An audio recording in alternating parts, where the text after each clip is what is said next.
I've been wasting time, filling holes that leak my sorrow. If you're in the mood for a little Spanish American folk with a touch of rock and roll, St. Louisans need not look far.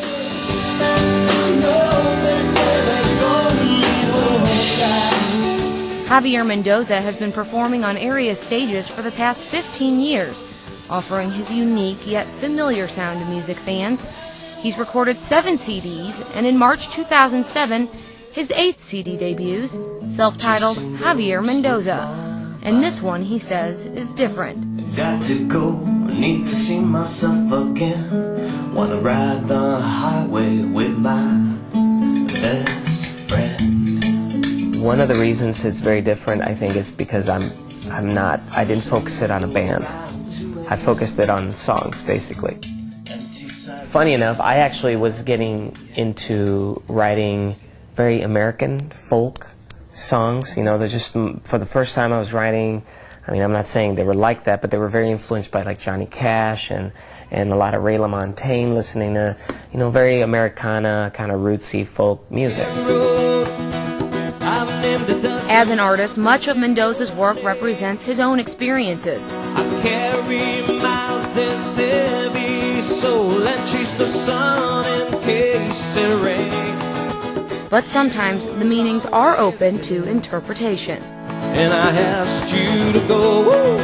There are many songs that I have specific thoughts about, but other times it's a little bit more abstract. It's funny because sometimes I'll write the songs and I'm not sure what I'm talking about.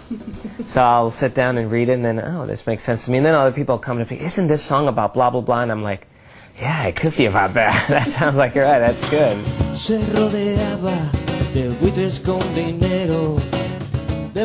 Mendoza has called St. Louis home since the early 1990s.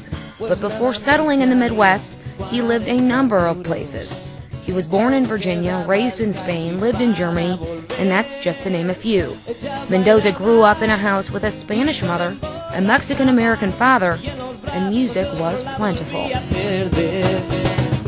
Music has been in my family from the day I was born. My father has always played rancheras, like folk Mexican songs. So we grew up listening to him, and then my brother played the guitar, and he was always the star of all the parties. You know, he knew all the James Taylors, you know, my aunts and uncles. Oh, I'll play some, you know, more Simon and Garfunkel stuff. And I remember those days because I used to want to, you know, get in there, and my brother would be playing those I am just a poor kind of thing, and I'd be like, you know, trying to play all these rock and roll things, and he would tell me to shut up every time. So I really never got to do anything. Today, Javier Mendoza can play his guitar and the music he wants whenever he wants. But back when he was younger, his real passion was soccer. And that's actually what brought him to St. Louis. He attended St. Louis University on a soccer scholarship.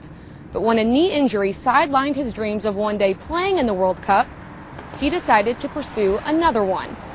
What I wanted was to find a band. So I found this guitar player, and he's the one that convinced me to start singing more in Spanish, because I was Spanish. I thought singing in English would be a cool thing. So he's the one that got me into singing more in Spanish, so we kind of got a little band together, a duo, and we started doing some frat parties. Mendoza spent the next 5 years performing and writing, but never really thinking music would be a full-time thing. In fact, when he was 26, he broke up his band. Another drummer. In the middle. At the time, he was working as a graphic designer for a translation company, when one of his demo tapes fell into the hands of a music producer here in town. Seems like a shorter name. And he got me an audition with Warner Chappell, and that was in Miami at the Billboard Showcase, and I got signed.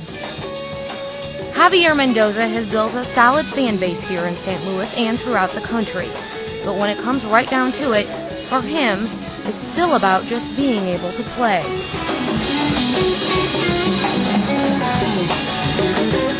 There was a time where I didn't want to play too much because I thought I'd be overexposed, and I wanted to keep kind of a glam thing where, you know, Javi only plays in big venues and I'm somebody.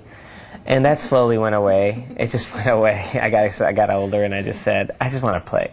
So I just started playing every corner, any place.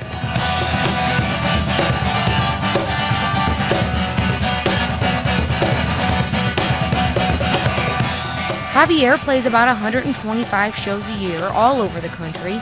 He tours quite a few college campuses where the venue and the size of the crowd vary. And I do the actual campuses. I play, you know, sometimes it's auditoriums, sometimes it's cafeterias, sometimes it's little coffee houses, sometimes for 200, sometimes for 6. And the crowd does determine how much Spanish he plays. I really have to tailor it. I mean, I get there sometimes, and I don't have a set list. I never have a set list. In fact, I just came from 2 shows out in Pennsylvania, and the first show was kind of Latin-oriented, so I did more in Spanish. Well, the second show was, you know, all these, you know, good old boys basically playing, and so I didn't want to lose them completely with only Spanish songs. And so I did more English, and then when I throw in the Spanish, they're really receptive.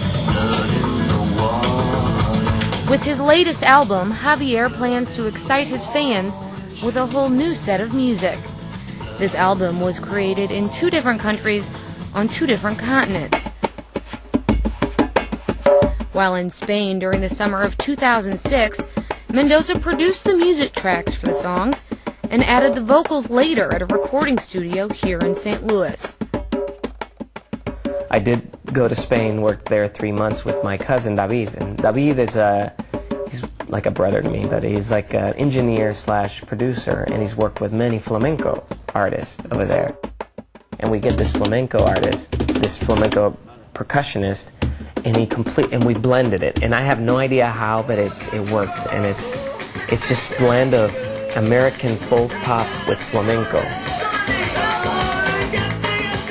What is the mix of Spanish-English on this album? Well, it's mostly English, because like I said, I wrote it more of an American folk thing, but the last 3 songs we translated, my cousin and I translated them to Spanish. So there are 3 songs that are both in English and in Spanish. Chasing ghosts with my mind, I believe is the best thing I've ever done. And most people that I've given it to, whether they're polite enough to say I hate it or I love it, whatever, but they do say that it's the most different thing that I've ever done. I'm really proud of it. In his perspective, when you live a life of dreams, things don't seem so collected. But now I'm looking for a higher ground, where people ain't flying.